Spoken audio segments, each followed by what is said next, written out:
hablaba cuando se me propuso venir, pues pensaba hacer una reflexión más desde el punto de vista económico que desde el punto de vista jurídico. Dados los acontecimientos que nos están, en fin, llenando todos los días, pues le da un pequeño giro a todo, porque al final hablar de crisis institucional es hablar de Estado de Derecho y es de lo que vamos a hablar, que yo creo que es lo importante de verdad. Sí que me interesa la palabra crisis. La palabra crisis, pues las crisis se definen de muchas maneras, ¿no? Al final, pues bueno, se decía que es aquel punto donde lo viejo no acaba de ir y lo nuevo no acaba de empezar, pero yo me quiero quedar en el instante mismo de la crisis. La crisis es un punto donde es como en las enfermedades, al final pues es lo que pone de manifiesto lo que hay detrás. Muchas veces se dice, pues es que está enfermo porque le duele la cabeza o está enfermo porque tiene fiebre, y es lo contrario, tiene fiebre porque está enfermo y le duele la cabeza porque está enfermo. Quiero decir que la crisis no es un mal en sí mismo, lo que hace es exteriorizar lo que está pasando en una economía, lo que está pasando en un país, lo que llevaba latente mucho tiempo y muchas veces pues por un acontecimiento que no se sabe cuál es. A los que nos gusta el cine, pues recuerdo varias, en fin, películas donde acontecimientos, la muerte de un ciclista, pues un acontecimiento que no tiene nada que ver allí pues con lo que pasaba con la vida rara del que llevaba el coche, pues ilumina aspectos que en fin, que no se veían, ¿no? En este caso yo creo que lo que estamos viviendo en España pues es una crisis no tanto de modelo, que es lo que diré, sino una crisis de comportamiento o unos comportamientos que no son los que se deberían producir. Pero no voy a meterme en el caso concreto. Sí que me gustaría, si me lo permiten, hacer una reflexión sobre el Estado de Derecho. Me he dedicado toda mi vida prácticamente pues, al mundo del derecho. Los que somos abogados de origen, pues al final el derecho, que es tanto como la justicia, que es tanto como el jus, que es dar a cada uno lo suyo, es lo que motiva un poco tu vida y es lo que hace pues, que hagamos incursiones, pues hasta, no digo que en la teología, porque me da mucho miedo, pero por lo menos sí en otros aspectos donde la idea de dar a cada uno lo suyo es fundamental, ¿no? Y algo de eso es lo que está pasando en España en este momento, donde al final hay que dar a cada uno lo suyo, pero no más que lo suyo, no se les puede quitar a los demás, y nadie puede ser más que nadie, ¿no? En Aragón decimos, yo creo que somos muy parecidos, la gente de Santander y la gente la ibérica nos une a todo, ¿no? Por no el Ebro. En Aragón decimos siempre que no queremos ser más que nadie, pero tampoco queremos ser menos que nadie. Es decir, somos gente orgullosa, somos sitio pues que en fin, que no somos las grandes urbes o las grandes cosas, pero igual que nos, en fin, nos preocupa pues en fin, que alguien no tenga lo suyo, no renunciamos a que alguien, pues al final, como en el episodio del Lazarillo de Tormes, alguien pues coma de 3 en 3 mientras tú estás comiendo de 2 en 2, y algo de eso yo creo que es lo que está pasando en España. Pero no anticipemos acontecimientos. Hablábamos primero de Estado de Derecho, de Estado de Derecho que ampara todo, ¿no? Estado de Derecho que así dicho en abstracto, pues parece que bueno, pues que sí, el Estado de Derecho, ¿no? Yo creo que el Estado de Derecho es la base de la convivencia, por lo menos de la convivencia pacífica. En inglés es el rule of law, el imperio de la ley, no se puede entender. Y a mí me ha gustado bucear cada vez más, a medida que uno se va haciendo mayor, como decía Luis, pues uno empieza a bucear en gente que ha vivido los totalitarismos del siglo pasado y que por tanto destilan un amor encendido por el Estado de Derecho. Cuando uno lee Popper sobre la sociedad abierta y sus enemigos, cuando uno lee Hayek, Camino de servidumbre, cuando uno lee Isaiah Berlin con las dos clases de libertad, en Aragón también pues la esencia de libertad está en el frontispicio de todo y la libertad la ampara la ley, ¿no? Y ahí Isaiah Berlin habla de las dos clases de libertad, la pasiva y la activa. La activa, pues uno es libre cuando puede hacer lo que quiere siempre, que en fin, que no perjudique a los demás o siempre del ámbito que le está marcado. Pero la negativa es tan importante como esa, que alguien no le imponga más cargas de las que debe soportar, que alguien no le coaccione en su vida normal, que alguien no le impida hacer aquello a lo que tendría derecho en el ámbito de esa libertad, ¿no? Y cómo no, el gran Zweig, donde pues, en fin, en cualquiera de sus obras nos explica lo tremendo que es lo que ha sufrido. Primero ha visto el comunismo de cerca. Hace poco leí el viaje a Rusia de Zweig y te dabas cuenta que en ese viaje, y ya estaba pues el mundo, en fin, bolchevique, había una cierta hasta admiración latente. Cuando hemos visto lo que Solzhenitsyn nos ha puesto de manifiesto en el archipiélago Gulag, pues no se puede uno más que censurar esa falta de libertad, esa falta de libertad civil y de derechos. Y no digamos luego cuando vive nada menos que el nazismo, y es que es lo que le hace suicidarse precisamente pensando que ese mundo va a venir, y son la gente seguramente que más ha destilado el amor por la libertad y el amor porque sea una libertad amparada, por supuesto, por la ley. Y con esto entramos un poco en lo que quería señalar, ¿no? El Estado de Derecho es lo que ampara la libertad, el Estado de Derecho es lo que ampara la convivencia. Sin Estado de Derecho no puede funcionar el mundo que nos toca vivir. Luego, si me queda tiempo, hablando de economía, hablaré un poco de todo eso. Pero sí que es importante saberlo, que los poderes son poderes sometidos a la ley. En Aragón hay un aforismo que dice antes leyes que reyes, y es verdad. Y en el juramento de los reyes aragoneses, de los reyes de Sobrarbe, a mí es un juramento que me ha emocionado toda la vida. Claro, es un juramento pues, del siglo XI, y al rey se le decía, los nobles de Aragón, que cada uno somos tanto como vos y todos juntos más que vos, juramos acatamiento si respetáis nuestros fueros, y si no, no. Y ese y si no, no es una monarquía sometida al juramento y al acatamiento de la ley. Y si no, no. Y si no, no hay juramento, si no, no hay acatamiento, si no, no hay ningún tipo de vasallaje ni ningún tipo de sometimiento a alguien que no cumple la ley a la que está sometido.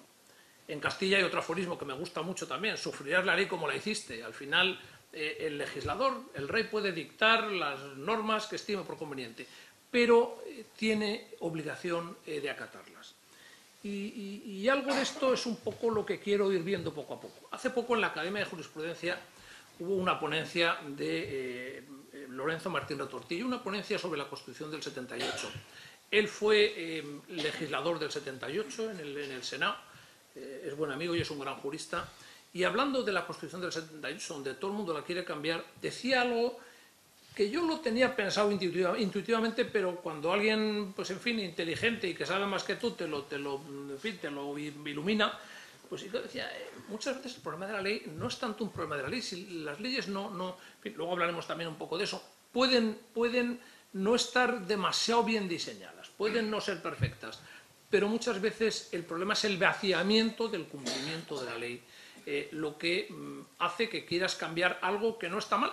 Y la gente se cree que cambiando a veces de ley se cambia todo, y lo que hace falta muchas veces es acatar, profundizar, abundar en lo que ya está legislado, y solamente cuando eso es así, pues, y si no da los resultados apetecidos se puede cambiar. Y él lo decía, no pensemos en cambiar la Constitución por cambiarla. Algo de esto, y ya incido, luego si puedo iré volviendo en lo demás porque voy a ir muy por arriba, ¿no? La Constitución del año 78 tiene unas normas muy claras para modificarse, muy claras. Y el artículo 2 pues habla de la indisoluble unidad de la nación española, patria común e indivisible de todos los españoles, y eso es así. ¿Y se puede modificar ese artículo? Claro que se puede modificar, pero se tiene que modificar por los trámites previstos en la Constitución, que al final son mayorías cualificadas en las Cortes, disolución de las Cortes, mayoría cualificada y referéndum de todos los españoles, porque estamos hablando de la norma suprema de convivencia de todos los españoles. Yo seguramente, en plan pedestre, de las mejores definiciones que he visto de la Constitución, es una Constitución pactada.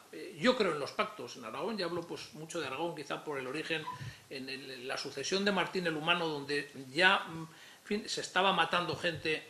Al final, a través del compromiso de Caspe, se resolvió en 1412 pacíficamente por un compromiso, algo que hubiera acabado muy mal. Pues la Constitución del 78 fue una Constitución pactada. Y la definición a la que me refería es, no, se hizo una Constitución para que los que estaban fuera pudieran estar dentro y los que estaban dentro no se quedaran fuera. Bueno, al final cada uno cedió alguna parte. Yo recuerdo la definición de la transacción al Código Civil, en el que las partes dando, prometiendo, reteniendo cada una alguna cosa, evitan pues en fin, la celebración de un pleito o la realización de un pleito. Es verdad, todo el mundo da, promete, entrega, se limita. Todo ese gran pacto de convivencia solo se puede modificar por las normas previstas en la misma, porque nos afecta a todos los demás. Y por tanto, cualquier forma de saltarse la ley en fin, fuera de los trámites previstos es algo que ataca la Constitución que nos hemos dado, que ataca la esencia democrática de la Constitución y que por tanto pues ataca lo que es la vida en libertad y la vida que nos hemos dado. Con algo que si no digo también no me quedo tranquilo, y es que estamos acostumbrados tanto en economía como en el mundo de la convivencia a crecimientos lineales. Es decir, pensamos que la vida siempre va a ir mejor, que nosotros vamos a vivir mejor que nuestros padres, que nuestros hijos vivirán mejor que nosotros. Eso no es siempre así, eso no es... yo he visto países que retroceden y he preguntado, uno pues ha tenido la suerte en estas muchas cosas que uno ha hecho, pues de viajar mucho. Decía Cervantes en el Quijote que las cosas importantes, en fin, para que alguien pues vaya a tener madurez es vivir mucho, leer mucho, viajar mucho. Uno ya tiene bastante edad, hemos leído bastante, no nos ha quedado más remedio por las oposiciones, y he viajado mucho. Y ves países que retroceden, países que ves, y no quiero poner nombres, pues ves lo que se ha hecho allí, ves el mundo que ha habido, y preguntas, ¿y qué ha pasado aquí? Dice, pues que vino gente que deshizo la convivencia, vino gente que deshizo la Constitución que teníamos, vino gente donde sin derogar la Constitución la estaban vaciando día a día, la estaban quitando día a día todo lo que tenía, y al final cuando la Constitución se queda en algo completamente hueco, pues las cosas pasan. Yo pondría 2 o 3 ejemplos, aunque no, pero en el caso americano, el que queramos. Yo creo que podemos coger el ejemplo que queramos y se puede ver. Pero en Europa hay un caso que a mí me impresionó mucho, que es el caso italiano. En el caso italiano se produjo algo que venían, en fin, la gente más lista o la gente más avisada lo iban avisando, que era la lotización de la vida italiana. A mí me lo dijeron en el año 90, 91, 92, que estuvimos en el Vaticano precisamente por ahí, ¿no? El problema es la lotización. ¿Qué significa eso? Pues que aquí se ha repartido, todos los partidos políticos se han lotizado, han hecho lotes del poder, han aprendido las instituciones y esto no funciona. Y esto no funciona donde un sistema que se habían dado los italianos después de la Segunda Guerra Mundial y después del régimen fascista de Mussolini para tener pues, los controles y contrapesos que tiene que tener un sistema democrático. Cuando esos controles y contrapesos de un sistema democrático no funcionan, el sistema se acartona completamente y el sistema no da salida. Y lo que se produce es la explosión o la implosión por acontecimientos que no tienen nada que ver. Y lo decía al principio de mi intervención. En el caso concreto de Italia, y lo digo con toda la intención, fue un acontecimiento lo que dio lugar al fin del sistema en fin, democrático italiano como salió de la Segunda Guerra Mundial, que fue el asesinato de los jueces Falcone y Borsellino en Sicilia. Estaban luchando contra la mafia allí y eso produjo un proceso tremendo, que es el proceso manos limpias. Es decir, al final los jueces dijeron, no puede ser que nosotros estemos aquí pues muriendo por defender el Estado italiano y que aquí haya gente corrupta completamente que vaya por ahí como grandes próceres. Y fue el proceso manos limpias. Y el proceso manos limpias se llevó por delante lo que era el sistema político italiano. Vimos una gran parte de los próceres de entonces en la cárcel. Yo recuerdo incluso en el exilio a Bettino Craxi con una mantita allí en Hammamet, en Túnez, y te das cuenta hasta qué punto sistemas que pensamos que están estabilizados. Me acuerdo que Bettino Craxi era el gran prócer que venía aquí a darnos lecciones y doctrina aquí a España, diciendo aquí, en fin, los que somos los mayores nos acordamos de aquello. Pues todo eso, cuando se ciegan los sistemas por donde el ordenamiento jurídico tiene que vehicular absolutamente todas estas cosas, eso desaparece. Y de eso quería hablar, porque el sistema en abstracto, el sistema del Estado de Derecho, el sistema como lo que es del rule of law en términos anglosajones, pues al final, muy bien, ¿y esto cómo se come? Pues se come a través de las instituciones. Al final las instituciones pues son, yo creo que las señas de identidad de los países, las señas de identidad de la convivencia, y son pues como los hitos o los mojones que uno pone para delimitar en los campos, saber hasta dónde llega cada uno y ya saber lo que se puede hacer, ¿no? Hay muchas definiciones, yo creo que el diccionario de la Real Academia por dice que son en fin, los grandes cuerpos o, en fin, de un determinado país, las señas de identidad. Yo creo que es aquello de lo que nos valemos o de lo que nos servimos en la vida en sociedad para ver cómo acotamos, cómo organizamos la vida. Yo me voy a dedicar a hablar o a dar pinceladas de cómo el Estado de Derecho puede no ser lo que es o cómo se puede debilitar si las instituciones no funcionan.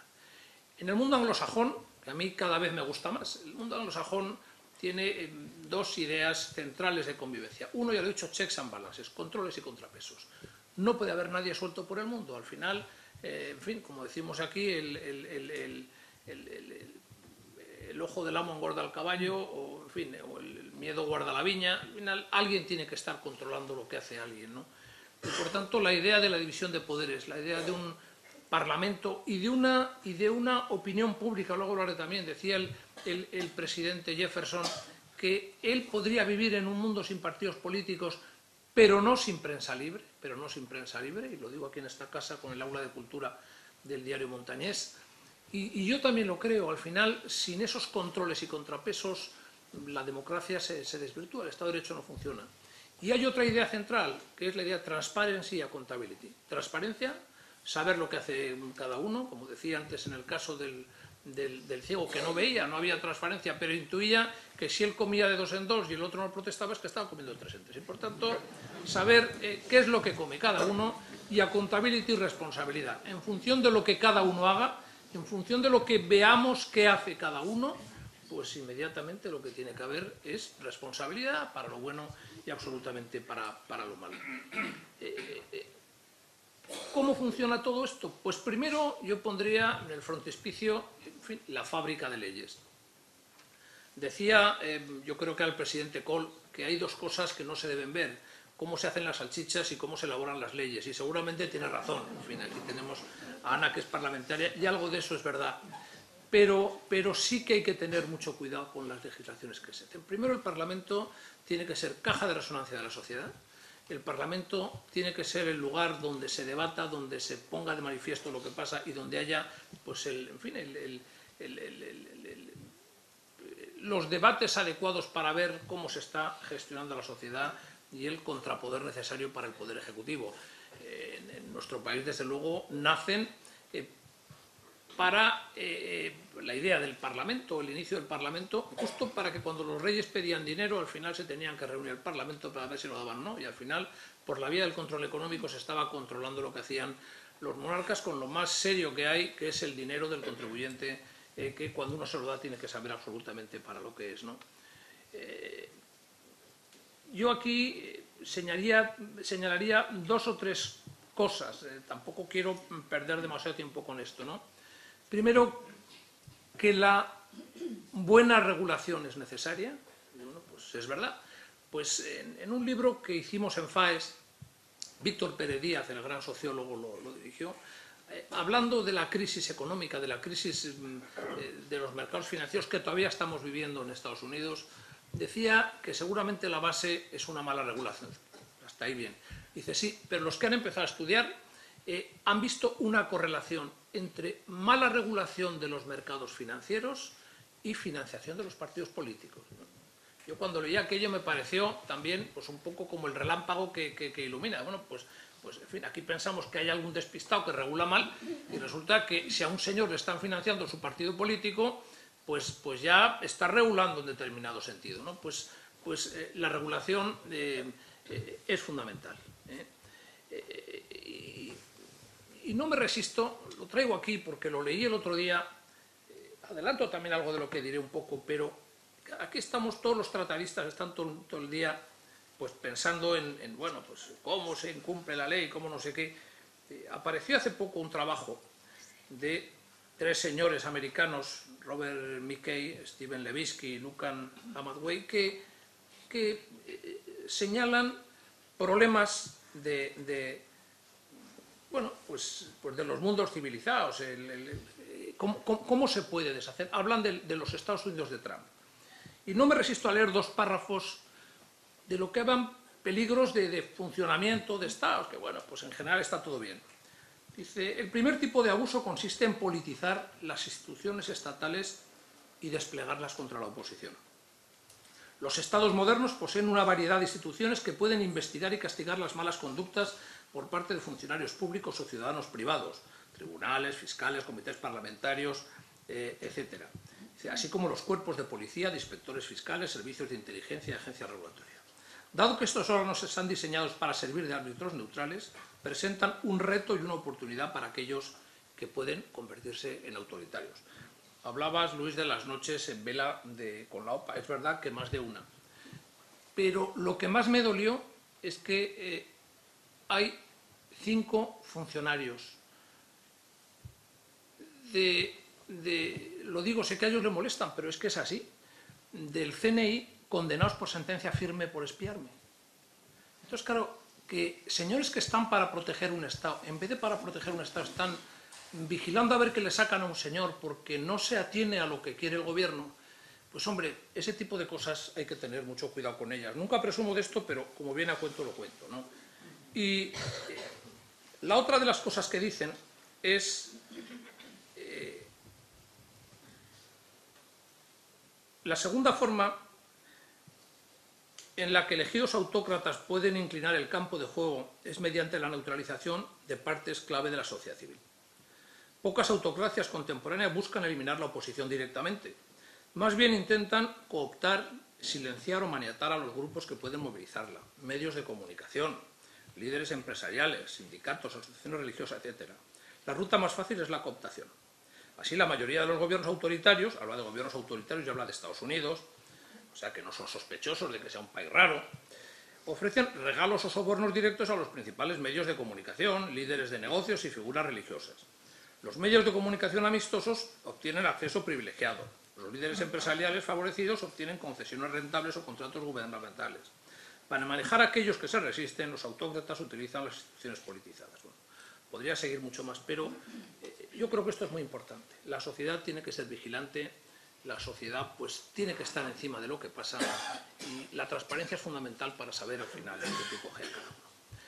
La segunda de las instituciones importantes, como no, pues es la justicia. De la justicia pues no voy a hablar, está todo dicho. Sí que quiero decir algo muy claro y muy elemental, ¿no? La justicia aparece siempre en fin, transmitida como una señora, yo creo que en eso las señoras pues lo hacen casi todo mejor que los hombres, pero es una señora, con una vestidura impoluta. Cuando la justicia no tiene una vestidura blanca, sino que tiene manchas, algo no funciona. Con los ojos vendados, al final no puede estar mirando con un ojo a quién le aplica la ley y a quién no. Con una balanza, pesando, tasando y midiendo, casi como en la cena de Baltasar, el festín de Baltasar, Manetez el Fares, en lo que hace cada uno, y la espada es fundamental, y con una espada. Sin coactividad no hay aplicación de la norma. Si al que infringe la ley no se le aplica la ley, si no hay coactividad, la ley no vale absolutamente para nada. Y lo digo hablando de lo que decíamos con el que infringe la Constitución, con el que intenta modificarla sin los trámites previstos, con el que la incumple. La justicia tiene que funcionar. Y un Estado de Derecho donde la justicia no funciona, pues no es un Estado de Derecho, es otra cosa, pero ya no es un Estado de Derecho. La justicia tiene que hacer 2 cosas, o muchas cosas. Una, hacer cumplir la ley, aplicar la ley al caso concreto. Tiene, por supuesto, que imponer coactivamente el imperio de la ley. Y tiene que proteger también al ciudadano. O sea, yo creo mucho en la libertad civil. Seguramente, pues, en fin, hablo de mucho ejemplo aragonés, que es lo que yo he vivido, pero la idea de la justicia es fundamental en Aragón. Era la persona que velaba para que el poder público no se extralimitara con los particulares. Y ahí tenemos nada menos que la decapitación del Justicia de Aragón por Felipe II, no porque defendiera en fin, la bondad o la inocencia de Antonio Pérez, que seguramente no lo era, sino porque eso tenía que hacerse por el procedimiento establecido. No se podía hacer saltándose absolutamente todas las normas. Y, por tanto, el habeas corpus, el respeto a los derechos es fundamental por parte de la justicia. Y algo más, no quiero tampoco extenderme demasiado porque es obvio, pero la justicia, si no es rápida, no es justicia. No se pueden estar juzgando casos como el que vemos hoy estos días, pues que está, en fin, con escándalos financieros, asuntos de hace 11 años. O sea, en 11 años el que ha reclamado justicia se ha muerto, o se ha arruinado, o no ha recuperado lo suyo. El imputado, si es culpable, tiene derecho a que lo juzguen cuanto antes y a salir cuanto antes de la cárcel. Y el inocente tiene derecho a no estar 15 años bajo la lupa de que no puede trabajar en ningún sitio, donde es una persona sospechosa, donde nadie lo coge, donde eso no puede ser. Un país donde la justicia no es rápida es un país donde la justicia no funciona.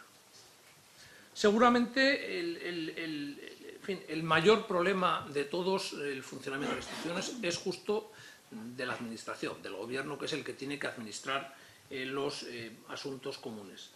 Y ahí pues se ha avanzado ya mucho de lo que tendría que hacer. Me preocupa siempre que la administración, así como la empresa a través de todas las crisis que ha habido, no le ha quedado más remedio que rehacerse, las reconversiones industriales, al final una empresa por la vía de la caja, es decir, cuando no va bien la empresa pues quiebra y desaparece. Yo creo en el principio schumpeteriano de la destrucción creativa.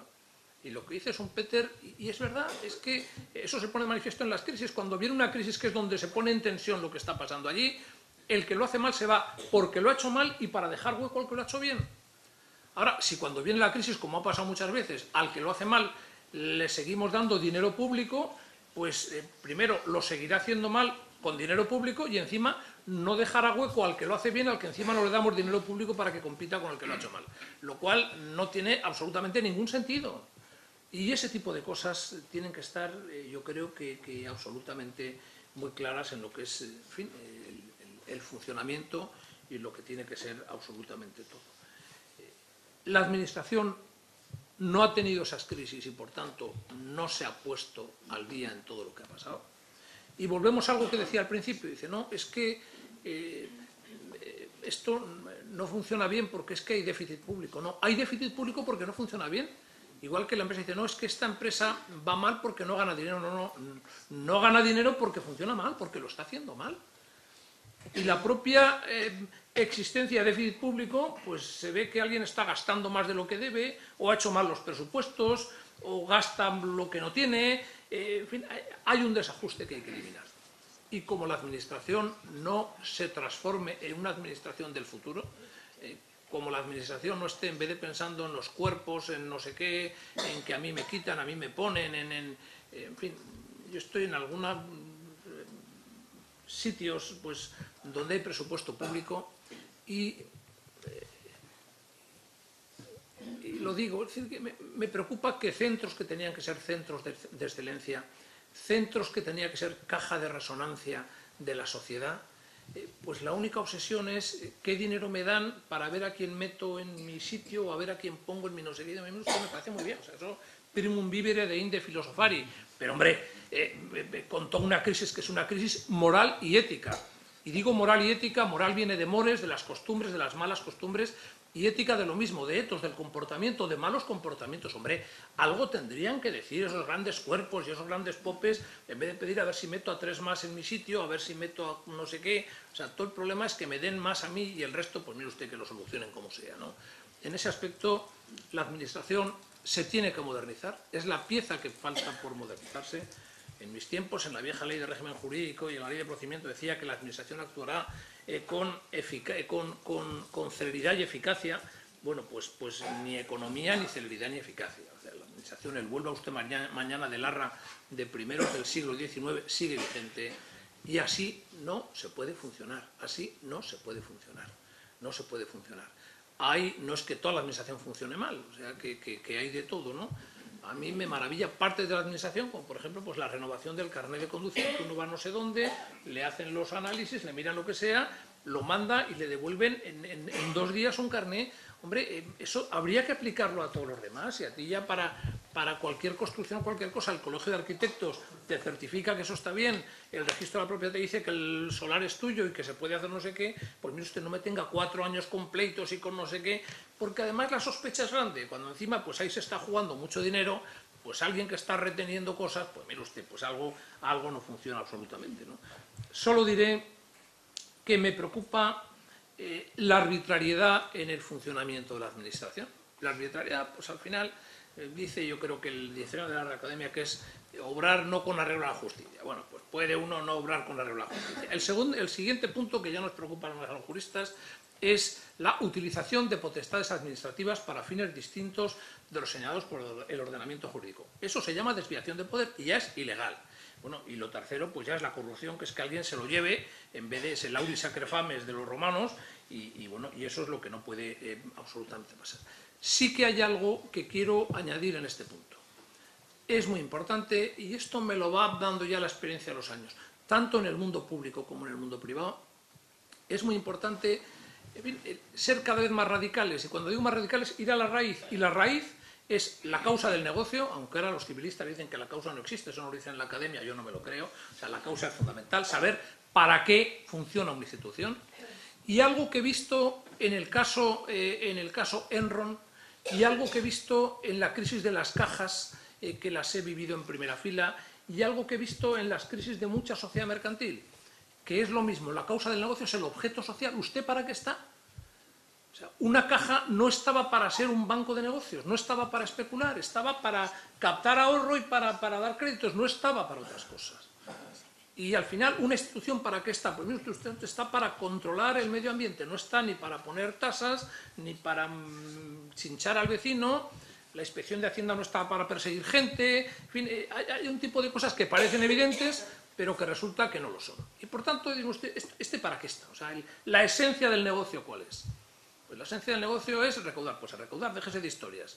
La esencia del negocio en una empresa eléctrica, dar la luz, no me despiste, no se me metan otras cosas, que es lo que pasó con Enron. Enron, que era un acueducto, pues no, era un gasoducto, perdón, pues al final se convirtió en una especie de bolsa de opciones y futuros y no sé qué, hasta que quebró, porque no estaba haciendo aquello para lo que estaba absolutamente dispuesta. Y quiero terminar esta parte, y no me quiero extender demasiado para que haya coloquio, hablando de la última pata. La he citado, son los medios de comunicación, es el cuarto poder, y es fundamental. Pero los medios de comunicación no es la prensa al final, y espero que Luis no me desmienta, es el medium, es el intérprete del... Pero es la opinión pública.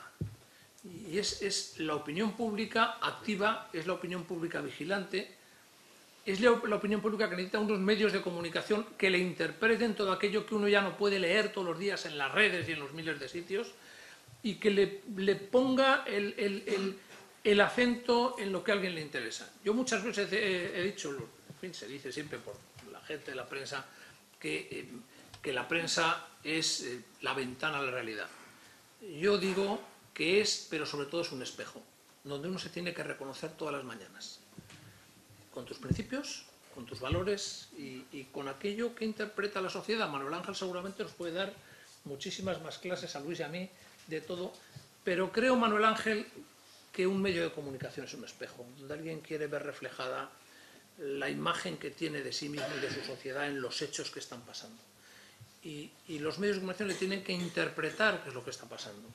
Y tiene que censurar aquello que no es acorde con lo que uno cree que no es acorde, o lo tiene que decir, pues mira, esto no pasa nada, esto no es así, pero es fundamental.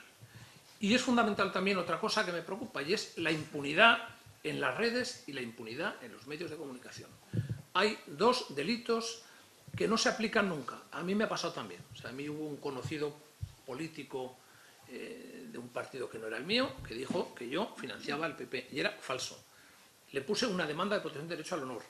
Y los jueces me dijeron, yo estaba entonces de presidente de Endesa, me lo puse de mi bolsillo, y que aunque tenía razón, que como era un hombre público me tenía que aguantar. Y digo, bueno, pero es que el señor que tiene una protección pública no tiene derecho a la defensa al honor.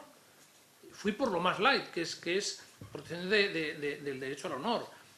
A mí me estaban imputando un delito, que es la financiación ilegal de un partido. O sea que eso, ya por supuesto, no te gastas el dinero en injuria o calumnia porque no lo admite nadie. Esos delitos están en el Código Penal para algo. Y por tanto, aquel que infrinja, en fin, que a través de las redes o a través de lo que sea, injurie a alguien o le impute un delito, que eso es la columna, tiene que pagar por ello. Y de los controles y contrapesos tiene que ser una sociedad normal. Pero la prensa tiene que informar, la prensa tiene que interpretar, la prensa nos tiene que dar la imagen que nosotros pensamos de lo que debe ser una sociedad y, por tanto, el contrapeso de lo que pase, pero todo aquel que traspase la raya del Código Penal, desde luego, se tiene que aplicar la norma como a todos los demás. Y voy acabando. Tenía pensado pues hablar del mundo económico, donde al final pasa lo mismo. Empezaré por el final. No creo, en fin, espero que no sea el titular mañana en ningún lado, pero creo poco en la responsabilidad social corporativa. No creo en las sociedades que incumplen su objeto social y luego tienen que lavar lo mal hecho dando dinero a no se sabe quién. Yo lo he dicho 1000 veces cuando estaba en la bolsa y cuando estaba sobre todo en las cajas. El objeto social de una caja es generar ahorro y dar préstamos y llevarlo a la inversión. Y esa es la auténtica obra social. Y la obra social es pagar todo lo que se pueda al ahorrador y cobrarle todo lo menos que se pueda al señor del crédito. Y si luego sobra algo, pues ya veremos lo que hace. Pero el objeto social de una caja no es apretar a la gente no sé qué y luego resulta que damos unos duros a no sé dónde y el objeto de una eléctrica pues es que no haya cortes de luz. Eso lo tuve que decir también el Parlamento catalán después de un apagón y salí vivo de allí. Pero claro, habíamos invertido en Endesa en 6 años más que la FEXA, en fin, en manos no de Endesa los 20 años anteriores. Y claro, pues eso es indubitable, ¿no? Podría seguir más diciendo por qué no se invertía, pero en fin, me lo callo por piedad. Pero eso es así, y el objeto social de una eléctrica es generar electricidad, que no haya cortes de luz y que no cobre demasiado. Y déjese luego de fundaciones para hacer no sé qué, o sea, eso va por otro lado. Las empresas tienen que tener un comportamiento adecuado. Cuando alguien hace lo que tiene que hacer, no le pasa absolutamente nada. Y las consecuencias, que es sobre todo lo que venía a hablar hoy de la crisis económica que hemos vivido, es como las cajas negras de los aviones. Cuando uno abre la caja negra sabe qué le pasaba al avión, quién iba pilotando el avión, quién no lo iba pilotando, qué había pasado allí, qué pasaba con los instrumentos de mando, qué pasa con... En la crisis han salido muchas cosas y yo me temo que no hemos sacado las conclusiones adecuadas, hablo a nivel internacional, de lo que ha pasado, porque la crisis aquí a España llega... En fin, nos podíamos extender por una falta de liquidez mundial y cuando tú eres un país que tienes que pedir todos los años 200.000 o 300.000 millones prestados al extranjero, si se ciegan los mercados, pues te quedas, como en la vieja distinción de suspensión de pagos y quiebra, es decir, que tu Estado es solvente, pero no tienes liquidez para pagar a los funcionarios y por tanto, pues en ese momento estás en un proceso concursal, como se llama ahora, pero de suspensión de pagos. Pero lo que hay que ver es qué pasó en todos aquellos bancos de inversión, qué pasó en toda aquella juerga, qué pasó que no se está diciendo en las operaciones over the counter, las operaciones OTC, que eran las de la subprime. Y las operaciones over the counter eran operaciones fuera de mercado. Los mercados son por esencia regulados. O sea, los mercados, las bolsas son hiperregulados, aunque la gente no lo sepa. Claro, no se pueden hacer operaciones fuera de los mercados regulados y con algo mucho peor, que es lo que no se ha dicho, y fuera de contabilidad. Fuera de contabilidad en una sociedad anónima no puede haber absolutamente nada, porque la contabilidad lo que te marca es frente a los propios accionistas, frente a los que pueden comprar en bolsa esas acciones futuras, frente a los acreedores, frente a los deudores y frente a todo el mundo, ¿qué es lo que pasa en el balance? Resulta que si tú tienes algo fuera de balance, unas obligaciones fuera de balance como tenían, pues es que funcionamos absolutamente a ciegas y volvemos a lo que decíamos, transparencia, saber qué es lo que pasa, publique usted cómo está el balance, dígame qué operación se está haciendo y yo veré si compro o no sus acciones, si tengo o no contratos con usted y si quiero hacer algo o no con usted. Y eso ha sido la causa de la crisis económica internacional. Con un problema añadido, es que estamos cebando la próxima crisis, porque lo que hemos hecho es como... En fin, como se podía hacer antes con el peloteo de letras, y es que uno firmaba una letra y cuando no la pagaba, porque no la podía pagar, se sumaban los intereses al principal, se libraba otra letra de mayor importe, y así sucesivamente hasta que aquello estallaba, porque no había forma de hacerlo. Pues lo que están haciendo los bancos centrales para que no haya lío es, ¿no? Como en todo este lío no sabemos lo que pasa, pues entonces vamos a dar dinero al cero y usted va a seguir pagando la nómina, va a seguir funcionando, usted, pero con esto usted lo que está haciendo es agrandar el problema. Pues estamos agrandando el problema, estamos agrandando el problema.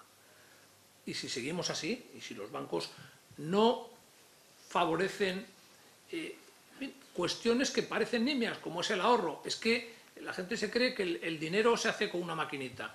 Y el dinero sale del ahorro de mucha gente como nosotros, que se abstiene de consumo presente porque piensa que eso lo va a emplear mejor en un futuro, en educación de los hijos, en tu propio, en fin, en retiro, en una enfermedad, en lo que sea.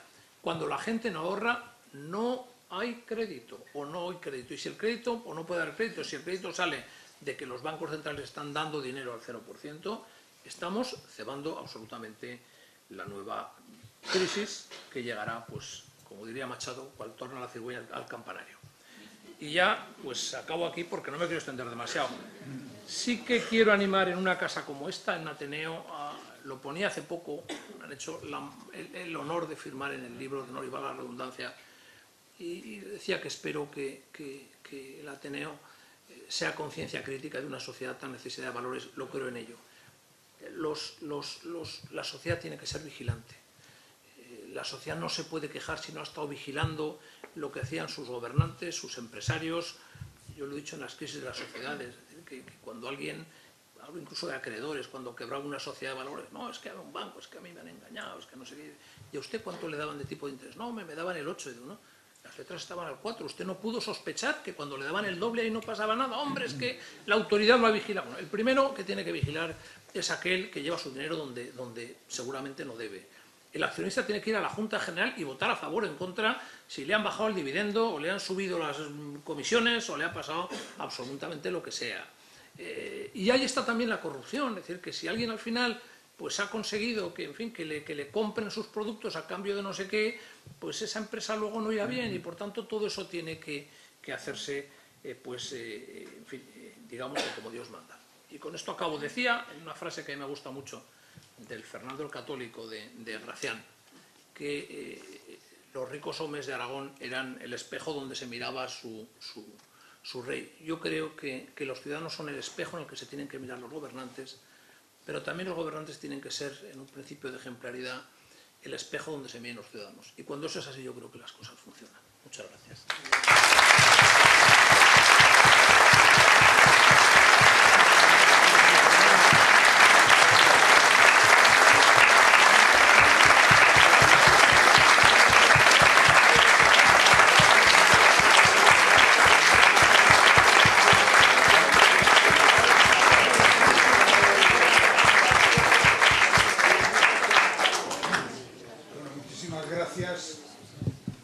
Creo que las palabras de Pizarro nos deben hacer reflexionar y yo, en nombre de la Junta Directiva del Ateneo y de todos los socios, asumo ese reto que nos ha puesto de que el Ateneo sea también una parte más de la sociedad civil que esté dispuesta a defender los derechos de los ciudadanos. Pero ahora viene su turno. Quienes quieran hacer alguna pregunta, les ruego que levanten la mano, les pasaremos un micrófono y, como siempre, pido que las preguntas sean breves, concisas y concretas.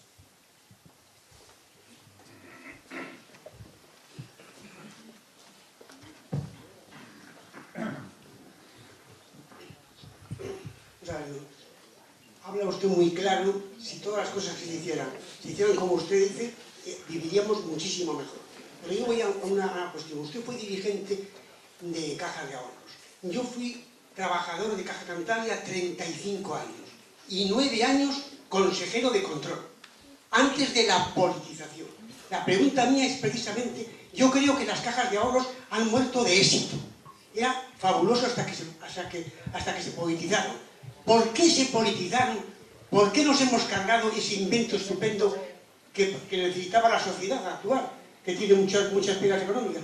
¿Cuáles han sido los motivos por los que han hecho? Porque creo que eso, que nos hemos cargado una institución importantísima para la sociedad. Digo, no, gracias. Pues, como siempre, una mala regulación. Cuando digo mala regulación es que el asunto es muy largo y es uno de mis, en fin, asuntos favoritos, ¿eh? Entre otras cosas porque Ibercaja sigue ahí. O sea que si Ibercaja no siguiera ahí, pues si Ibercaja, que es la mía, la de Zaragoza, si no siguiera ahí, pues seguramente no podría hablar, que es la Caja de Ahorro de Zaragoza, Aragón y Rioja. Bueno, ahí primero hubo una mala regulación en la propia Constitución. Y hubo una mala regulación porque cuando se hace la Constitución, el artículo 149 dice aquellas competencias exclusivas del Estado y el artículo 148 aquellas competencias en las que pueden asumir competencias, valga la redundancia, aquellos asuntos que pueden asumir competencias los estatutos de autonomía. Como las cajas en el año 78 no podían salir de su ámbito territorial, como bien sabe usted, pues esto, que cada comunidad autónoma pueda asumir en sus estatutos competencias exclusivas, legislativas, desarrollo legislativo y ejecución, en sus propias cajas. Y así se hacen todos los estatutos de autonomía, en todos. Después, en el año 85-86, ingresamos en la Unión Europea. Y en la Unión Europea resulta que puede venir una caja alemana o un banco francés a Teruel y la caja de Zaragoza no puede salir a Tarragona. Esto no se compadece, o sea, no puede ser que venga a Zaragoza a competir contigo un banco extranjero y tú no puedas salir, pues que salgan de su ámbito territorial. Ya tenemos un primer lío, es decir, que tienes una caja regulada por una comunidad autónoma en un ámbito que excede de la propia comunidad autónoma. Primer lío.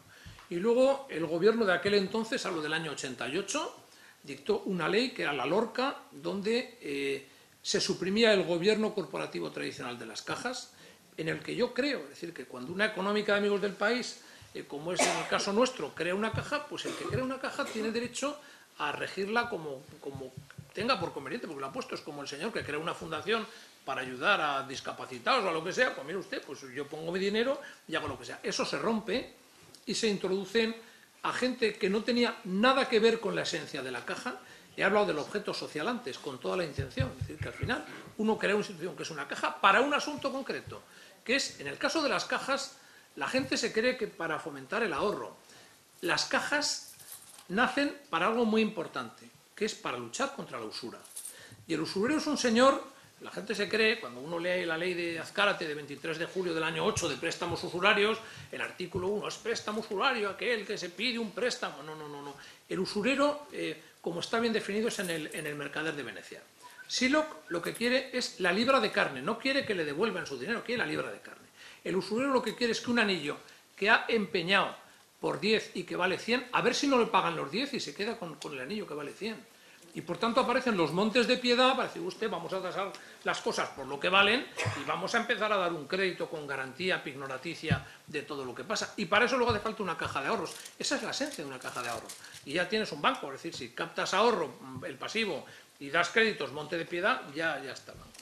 Cuando eso lo rompes, introduces otra racionalidad que no es la del objeto social y la finalidad de la caja distinta, que es meter pues gente que no tiene nada que ver con aquello, que son pues políticos, no sé qué, gente que no es de allí y que no tienen el sentido de la caja que tienen los que la han creado, pues pasa lo que ha pasado. Y luego las cajas, pues unas se dedicaron a hacer lo que tenían que hacer y otras no. Y las que se dedicaron a hacer lo que tenían que hacer siguen, y las que no se dedicaron a hacer lo que tenían que hacer, pues no siguen, que es lo que tiene que pasar. Así de claro.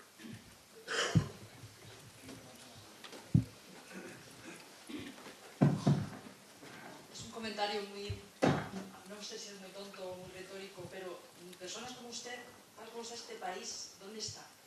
O sea, ¿cómo nos puede ayudar?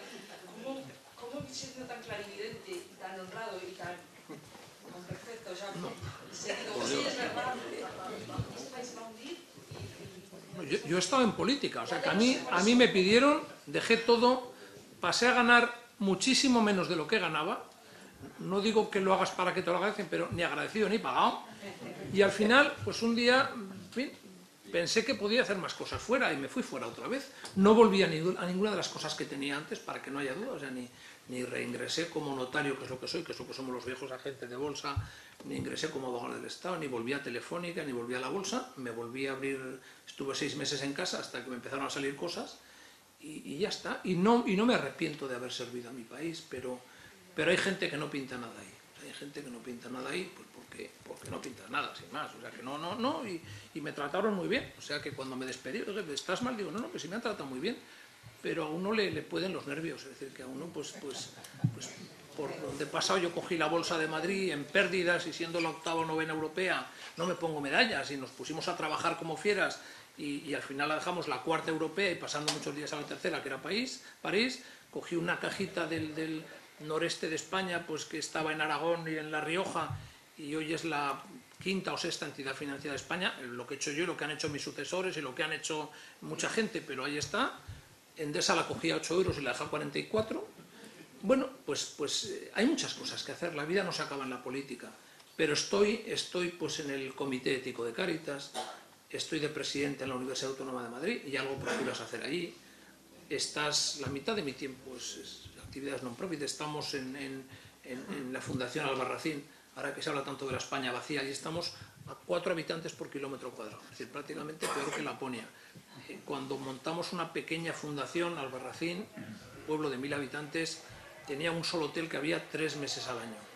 Y hoy hay como 12 o 13 hoteles abiertos todos los días del año y llenos los fines de semana. Y hemos metido muy poquito dinero, pero al final, o sea, cuando no puedes hacer por un sitio, pues haces por otros. Decía don Ignacio Villalonga, que fue el gran presidente del Banco Central. Un día le preguntaron, don Ignacio, ¿y usted cómo ha llegado aquí a lo que ha sido? El presidente del gran Banco Central, que en fin lo cogió, que no era nada. Dice, pues mire usted, porque tuve una desgracia, es que yo fui diputado de la CEDA. Y claro, después de la guerra civil, pues no me dejaron seguir en política. Y como no me dejaron seguir en política, pues al final montamos un pequeño banco, y hoy es el principal banco de España. Pues al final uno puede hacer en muchísimos sitios y no necesita estar en política para hacer cosas. La política es una profesión. Y cuando te metes en esa profesión, que no es la mía, yo lo dije cuando me pidieron que me metiera, o sea, que no es que uno sea un iluso, digo, bueno, pues uno, esto no es lo mío, ¿no? ¿Qué tal? Que bueno, pues si hay que ir, se va, o sea, que... Pero claro, no es lo mío, y no era lo mío, y se ve en el debate, o sea, que un señor dice lo que va a pasar. Si se hubieran tomado medidas, antes es como las enfermedades, y como los incendios se apagan en invierno, no se apagan en verano. O sea, en invierno tú preparas todo el monte, haces todo lo que tienes que hacer, y en verano no hay incendios. Ahora, si estás con los brazos cruzados y esperas lo que pasa, pues y la crisis, si hubiéramos anticipado, vamos, yo por los sitios que he pasado, siguen las instituciones. La crisis no se dice lo que pasó, fue una crisis de derivados. Y no se quiere decir de derivados fuera de la bolsa. Y yo en Endesa prohibí los derivados. Prohibí los derivados. Y en Ibercaja los derivados estaban tasados, solamente con cobertura y entonces no te pasa nada porque no haces cosas raras. Entonces tú una crisis la ves venir y dices, oye, vamos a tomar medidas, todo el mundo en liquidez, ¿qué problema tenemos? Que necesitamos liquidez, pues vamos a tener liquidez, vamos a gastar menos y vamos a poner, y lo que se hizo fue gastar más con el plan E. Bueno, pues cuando usted hace lo contrario de lo que tiene que hacer, pues te pasa lo que te tiene que pasar. O sea que, pero me queda la conciencia tranquila de que cuando me pidieron ser generoso con mi país, lo fui. Y por tanto nadie te puede decir, usted habla, pero no, hice. Y ahí está el debate. O sea que, bueno, pues por lo menos por mí no ha sido, como decía Julián Marías. Bueno, pues no me digas que trato mal a los políticos, Ana, que no es Manolo, verdad. es que, bueno, agradecerte que estés aquí, darte la enhorabuena, porque realmente es un lujo siempre escucharte, porque creo que efectivamente, como opina esa señora, es una pena que no siguieras estando con nosotros en el Congreso de los Diputados. Tienes muchísimo que aportar a la política, a la economía, al mundo jurídico por tu formación y sobre todo por ese espíritu crítico que te caracteriza, esa capacidad de análisis de los problemas que realmente y los retos que tenemos por delante, y por eso yo no quiero desaprovechar esta oportunidad, este lujo de tenerte aquí en nuestra ciudad, en Santander, gracias al Ateneo, de preguntarte tu visión sobre dos cuestiones que yo creo que ahora nos preocupan mucho a todos los que estamos aquí y a todos los españoles. La primera, que también tiene que ver con tu gran formación, que tú has estado en el origen del Estado de las Autonomías. Yo sé que conoces pues todos los vericuetos, digamos, de creación de ese Estado de las Autonomías. Tu visión sobre las medidas que está adoptando el Gobierno en relación al problema de Cataluña, y si crees que realmente pues está actuando de la manera acertada y si será necesario llegar a aplicar el artículo 155 o si de alguna manera se está aplicando de manera indirecta al intervenir las cuentas de la Comunidad Autónoma de Cataluña. Esa una cuestión. Y otra que yo creo que también es muy importante y me gustaría saber tu visión económica es el problema que has planteado de la deuda pública, que al final es una deuda que heredarán nuestros hijos y nuestros nietos. y esa posibilidad que se está planteando de emitir deuda pública para pagar las futuras pensiones, porque se está hablando de ello. Y me interesa mucho saber tu opinión sobre esas dos cosas. Me interesarían muchas más cosas, porque yo cuando estoy con Manolo siempre digo que hay que sacar apuntes para coger todas las ideas, porque está todo tan bien dicho, tan bien expresado y tan bien pensado, sobre todo. Pero esas dos cuestiones yo creo que ahora mismo están muy de actualidad y nos preocupan especialmente. Muchas gracias. Muchas gracias, Ana. ¿Qué cosas dices? Muchas gracias. El tema catalán, se está aplicando la ley, si es que hay que aplicar la ley, la que toque la Constitución, o sea, que está para eso. Y si no se aplica, pues entonces, pues ¿para qué la queremos? O sea, que al final las normas son para aplicarse. Pero el fondo es un fondo complicado. El fondo es un fondo complicado también por lo mismo, porque hay que decirlo claro, hay un desenfoque desde el principio en el tema autonómico. Un desenfoque total que al final llegan pues, a puntos como el que estamos viviendo. No es de este gobierno, es el esquema del Estado de las Autonomías, yo lo viví, es que estuve allí, o sea, que a mí me tocó ser jefe de la asesoría jurídica del Gobierno de Aragón, del ente preautonómico, lo montamos unos cuantos, y luego fui secretario general técnico de autonomía, o sea que este asunto, el asunto arranca ya con una constitución asimétrica. O sea, cuando la gente habla de federalismo, el federalismo esencialmente es simétrico, es decir, que todo el mundo tiene los mismos derechos y obligaciones y ya está. Cuando metes instituciones de asimetría, ya tienes problemas. Entonces, bueno, la base del España nos roba y todo ese lío es una mala regulación de la cuestión financiera que tú también conoces. La cuestión financiera es que hay unos tributos del Estado, unos tributos cedidos y una participación en los tributos. Y eso hay que ajustarlo a cada uno lo que le toque. Y cada uno tiene que gastar de lo que recauda. O sea, no puede estar recaudando papá Estado y gastando los demás porque entonces es infinito. O sea, si uno gasta lo que le da la gana y el que recauda es otro, tú no te descaras con los contribuyentes. Y entonces cada uno tiene que gastar de lo que recauda, lo que sea. Y eso hay que definirlo bien.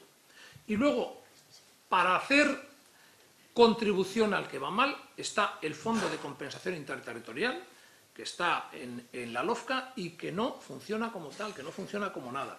Y entonces aquí se han mezclado unos partidos a los cuales había que, y lo vemos cada año, yo en los 2 años que estoy allí en la negociación de los presupuestos, a mí me avergonzaba que para sacar algún presupuesto se ponían subvenciones intuitu personae de determinadas instituciones de determinada comunidad autónoma, que es justo la que plantea el problema.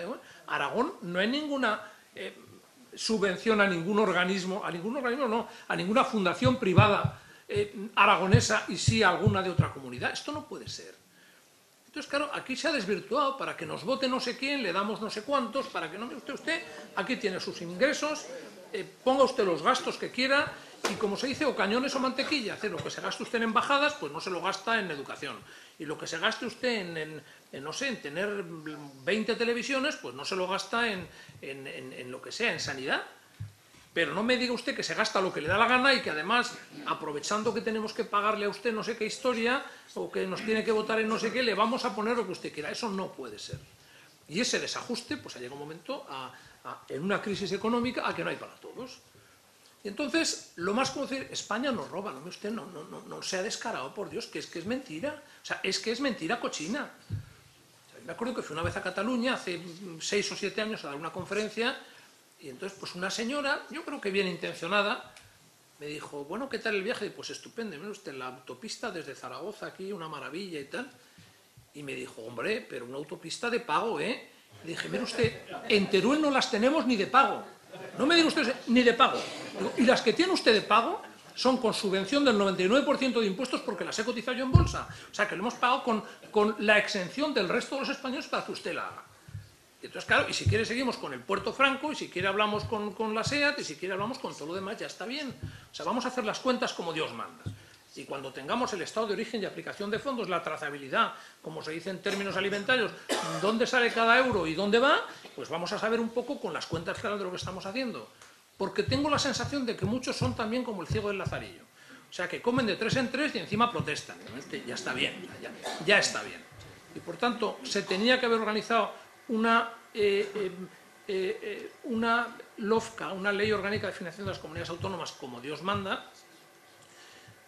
A mí no me desagradan los sistemas, y no porque, en fin, porque mi esposa pues haya sido presidenta de una comunidad foral, no me desagradan los sistemas forales, pero el cupo se tiene que poner como Dios manda. O sea, a mí hay algo que me ha extrañado siempre, que no es en Navarra precisamente, que es el cupo negativo. O sea, si uno recauda los impuestos que te tocan y luego tiene que contribuir al Estado por las funciones que se queda el Estado, que son pues asuntos exteriores, el ejército no sé qué y la justicia, pues hombre, algo tendrá que pagar, no le tendrán que pagar encima por prestar servicios. Bueno, ese cupo no, es que en aquella elección había que pactar. En fin, los asuntos de dinero son muy serios, muy serios. Y por tanto usted haga bien las cuentas, y una vez que tengamos bien hechas las cuentas ya no me diga que no sé quién le roba. O sea, usted de lo suyo se lo gasta, cañones o mantequilla, lo que quiera, pero usted se lo gasta. Entonces, por una parte, que se aplique la Constitución, que está para eso, todos los artículos de la Constitución, todos los que toquen, y los del Código Penal, todos los que toquen. O sea, no puede ser que haya gente en la cárcel por un delito fiscal, porque en vez de el límite están 120.000 euros, me parece, pues alguno conozco por 126.000, que me parece muy bien que estén en la cárcel, y el que gasta no 126.000, sino millones en lo que no deben, esos pues les parece que es normal. O sea, ese sí que está robando, y por tanto pues que se aplique el Código Penal y luego pues la Constitución en todos sus términos. Y yo creo que es muy claro, al final que se aplique la ley, que es lo que, en fin, lo que he venido a decir hoy aquí. El segundo asunto, yo no creo en que las cosas no valen nada. O sea, yo creo que el dinero tiene su precio, como las cosas tienen su precio, las cosas no se pueden regalar y el dinero tiene su precio.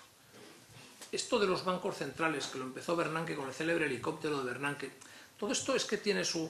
Hay un libro que yo recomiendo, que se llama el libro se llama Maestro, y lo hizo Borward.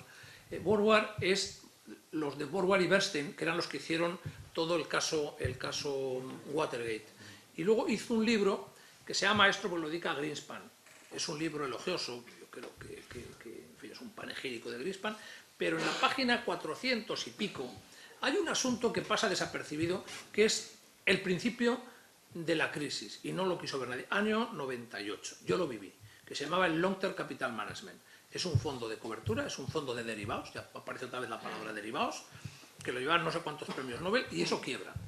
Y entonces, en vez de hacer lo que hay que hacer, decimos, usted se ha caído el avión, vamos a ver la caja negra, vamos a ver qué es lo que ha pasado aquí, y vamos a sancionar al que sea. Pues a Greenspan le da miedo de que haya un problema sistémico, que la gente deje de pagar, y lo que dice usted, ¿qué se debe? 6.000 millones de dólares a escote, aquí todos los que han participado que pongan, y echamos tierra encima. Y eso en grande es lo que pasó después.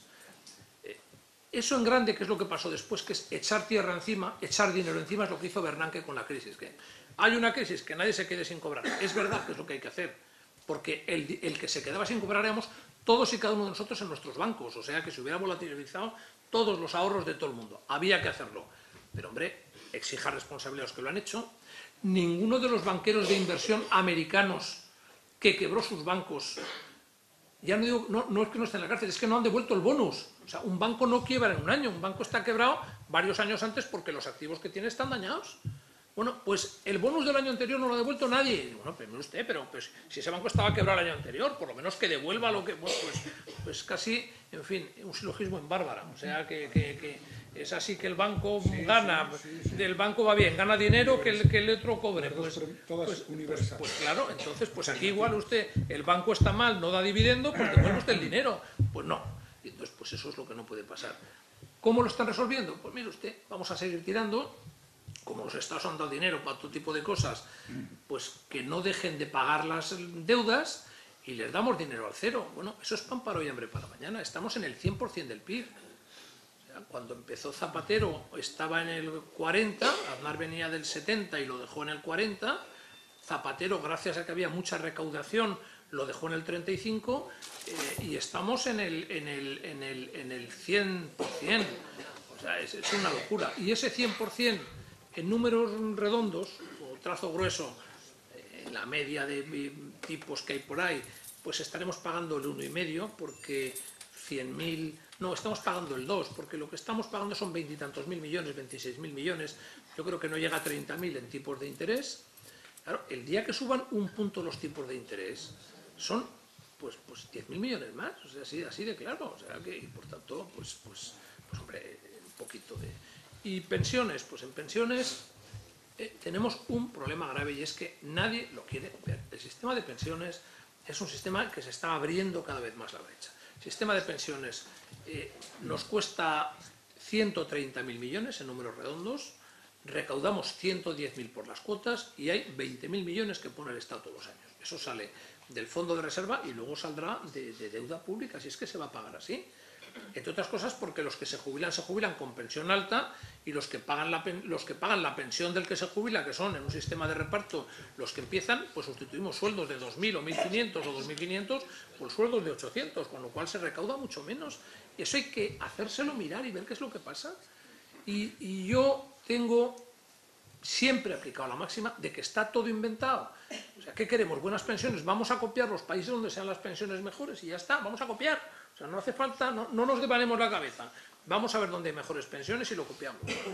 Pero estar como el avestruz con los ojos cerrados diciendo, no, que este año vamos un poquito mejor, que el 0, no sé qué no va tanto, que... No, ahí tenemos un problema grave. 130.000 de gasto y 110.000 de recaudación. Esos son los números, los miremos como los miremos. Y luego pues habrá que mirar también quién tiene derecho a pensión y quién no, quién ha cotizado y quién no, quién tiene una incapacidad permanente y que sigue trabajando en no sé dónde, quién cobra y sigue en el dinero de no sé qué. Todo eso hay que mirarlo, todo eso hay que mirarlo, todo eso hay que mirarlo. Yo no creo en las subvenciones, no creo en las subvenciones. Las subvenciones son desincentivadoras absolutamente para todo. Y cuando la gente gana más, pues 4 cobrando subvenciones en una cosa que uno trabajando, pues ese uno no trabaja porque se ve mejor con 4 cobrando subvenciones. O sea que esto es así. Y todo eso habrá que dar una vuelta a todo el sistema o sea, yo creo que a la gente no se la puede dejar tirada. Creo en el estado de bienestar, creo en la sanidad, creo en la educación pública, pero creo también, o sea, en lo mismo, en la Autónoma de Madrid. Estoy intentando por todos los medios que no hay manera que haya una contabilidad de costes, saber lo que nos cuesta cada asignatura y cada cosa. No hay manera de saberlo, pero ya al final hay una forma gruesa de hacerlo. Vamos a dividir todos los gastos por el número de estudiantes y claro, ya pues no es lo mismo uno de Derecho que uno de Ingeniería. Pues eso sale 12.000 euros en números redondos. La gente paga 1.000. ¿Podemos subvencionar y podemos becar al 100% de los estudiantes? Al que va, al que no va, al que estudia, al que no estudia, al que su padre se lo puede pagar, al extranjero que viene aquí, que si tú vas a estudiar a Estados Unidos te cuesta un congo, y el que viene de ese mismo sitio, eso no puede ser. O sea, ¿puede haber en cada casa española una farmacia gratis a costa del Estado? Pues yo creo que tampoco. ¿Puede haber turismo sanitario? Yo creo que tampoco. Bueno, eso habrá que revisarlo, Y claro, si eso no se revisa, pues la elasticidad del gasto es infinita, siempre hay cosas que gastar. Pero claro, la economía es medios escasos para fines ilimitados. Habrá que limitar los fines, ver el dinero que tenemos y a qué lo podemos dedicar, y eso es lo que habrá que hacer. Pero no se puede estar mirando para otro lado, porque yo sé lo que va a pasar. Y es que lo que va a pasar es que vamos a dividir el mismo dinero cada vez por más gente. Y por tanto nos estarán metiendo la mano en el bolsillo de la pensión, o sea que al final, pues el gobierno que sea, o sea, el que le toque, pues mire usted, si recaudamos 130.000 y hay en vez de 10 millones, 12 millones de pensionistas, pues le vamos a dar un 20% menos o un 10% menos, que eso es lo que va a pasar porque si no se podrá pagar. Y eso es un fraude, porque la pensión no es la del Estado, es algo que ha estado cotizando un señor durante toda su vida. Entonces, claro, pues eso habrá que mirarlo, ¿Alguna otra pregunta?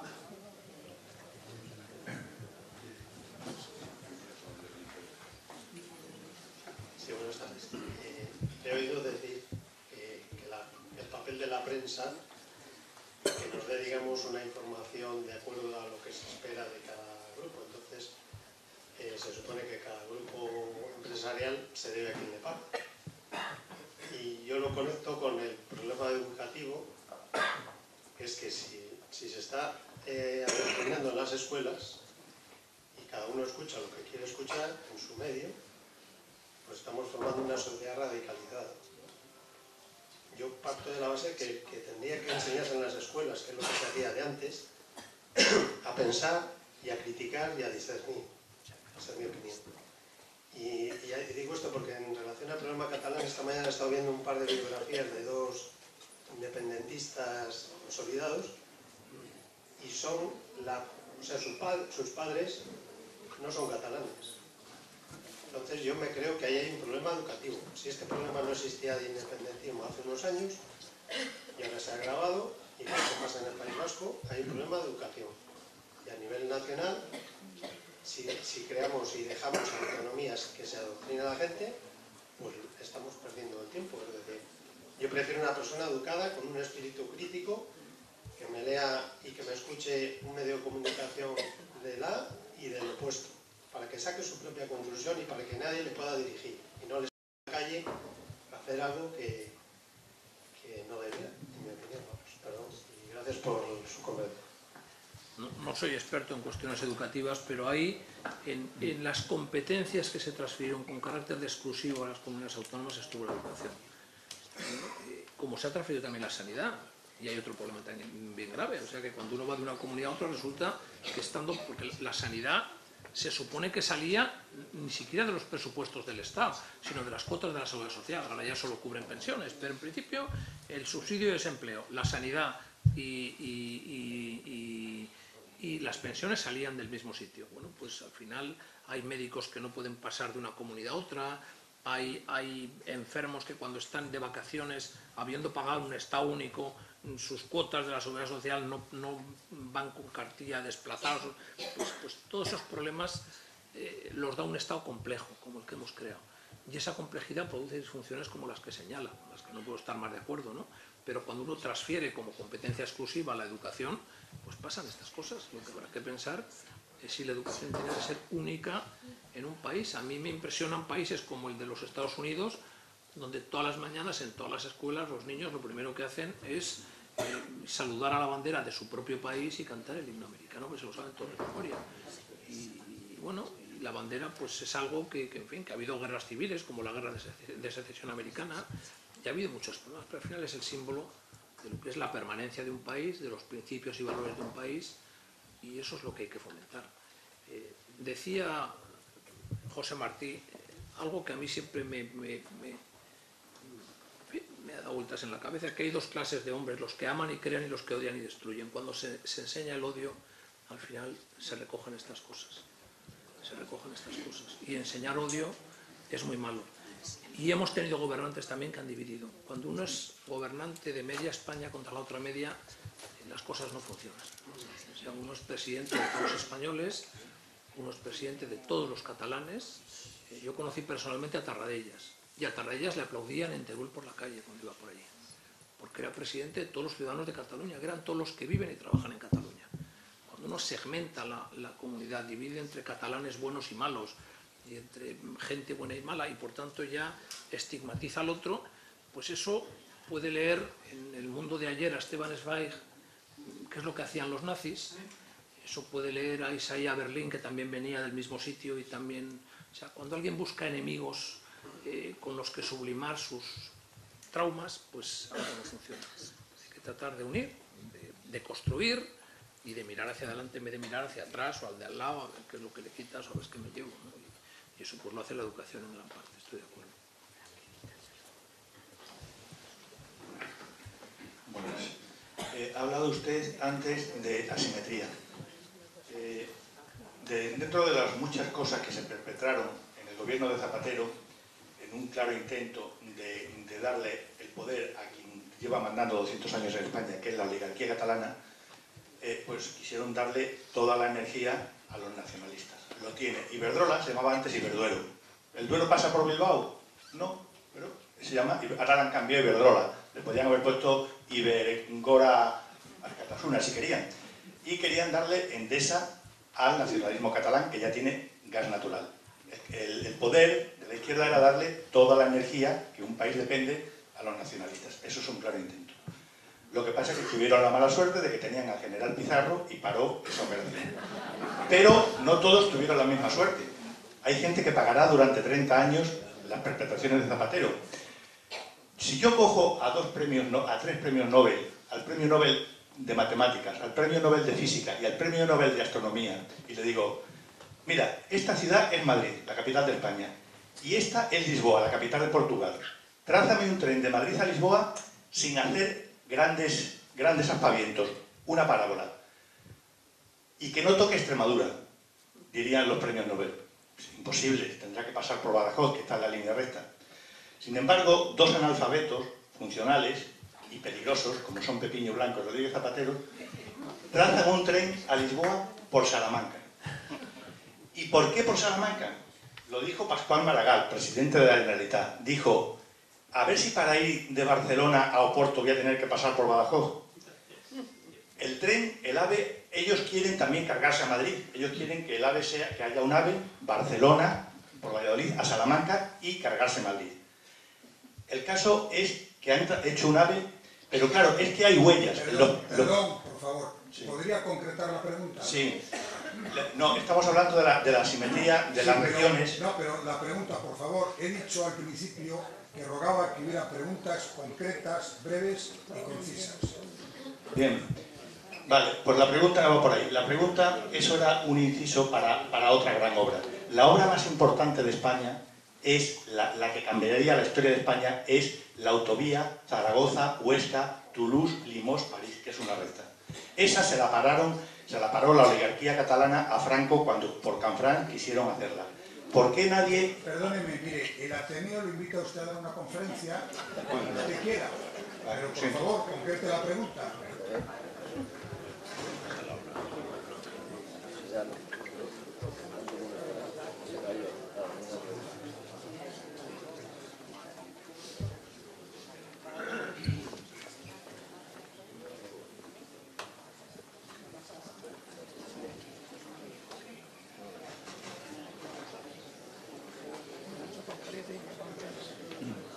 Señor Zapatero, nada ante la pregunta, más podría felicitarle un poco esa excelsa conferencia, magnífica. Mire, usted ha sido un observador privilegiado en Endesa como presidente de la misma. ¿Podría explicarnos por qué el señor Zapatero se enamoró del presidente italiano y de la compañía Enel y dejó tirada a E.ON y a la señora Ángela, hoy he sabido que se llama también Dorotea, Ángela Dorotea Merkel? Habría que preguntárselo a él, o sea, no me puedo meter. El hecho fue ese, y de hecho pues había hasta conversaciones soterradas de cancillería a cancillería del gobierno del señor Zapatero con el gobierno de la señora Merkel, y después, con lo que son los alemanes de alcanzar ciertos compromisos, pues aquello dio un giro derivado, según dicen, pues de una cumbre que hubo entre Prodi y el presidente del gobierno español en Ibiza, pero en Ibiza me parece que fue, pero habría que preguntárselo a él. Yo ahí no estaba, yo era el que sufría todo aquello. Bueno, mi opinión es que a mí, yo lo digo siempre, que yo el que paga la entrada le tengo un respeto tremendo. O sea que yo cuando empezó la OPA me pasó como con el debate. Yo dije que aquello valía 45 euros, se echó a reír todo el mundo y el accionista cobró 44,5 y porque se fue, aun si no hubiera cobrado 46. Entonces a mí el señor que paga la entrada pues tiene mis respetos. O sea que ahora el que tiene que cuidar que haya una empresa española, que haya un sistema energético español, pues es el presidente del gobierno. Y a los hechos me remito, lo que hizo cada uno, ¿no? Yo hice lo que me tocaba a mí, pero lo que no hicieron los demás que les tocaba, pues hay que preguntárselo a ellos, ¿no? Bien, ¿alguna última pregunta? Estamos ya en el límite del tiempo. Pues si no hay más cuestiones, agradecer infinitamente al profesor Pizarro, al aula de cultura del diario Montañés, esta magnífica conferencia y despedir a nuestro conferenciante con un fuerte aplauso. Muchas gracias.